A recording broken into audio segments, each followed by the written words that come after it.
Watch him on the court and it's clear. 16-year-old Roman Solheim loves playing basketball. I love the competitive nature, just competing and having fun with my guys.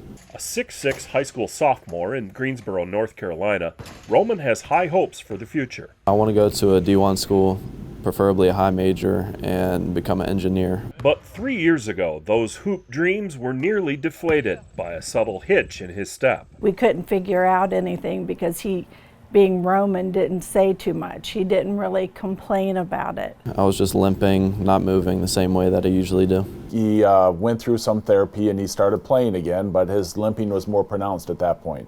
And then it started to be painful. Roman's doctors diagnosed him with avascular necrosis, a lack of blood supply to the bone. There's not good treatment for it. He has to stop playing all sports to preserve his hip as long as possible, and he's looking at a hip replacement in 10 years. It's crazy. It just wrecked my world, basically. We said we're going to get a second opinion at Mayo, and that's what we did. Hey, good morning, team. Good morning.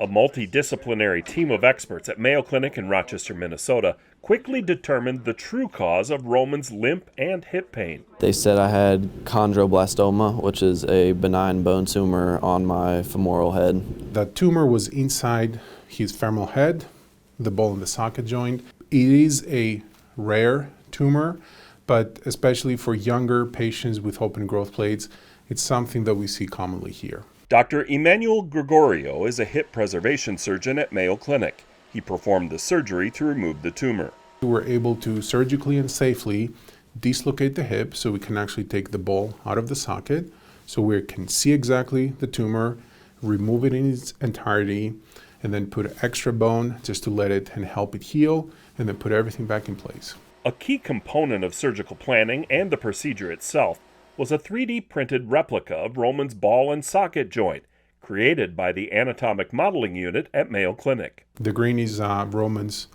tumor, and this is a model of his very specific hip with his very specific tumor. 2 years after the tumor was removed, Roman is back on the court and better than ever. I can jump a lot higher now. It was amazing to see him back on the court after being told he couldn't play again. We're very proud. He's been through a lot. He's very brave. Anything is possible. I came from being told I would never play again to playing at a very high level. You can do way more than what you think.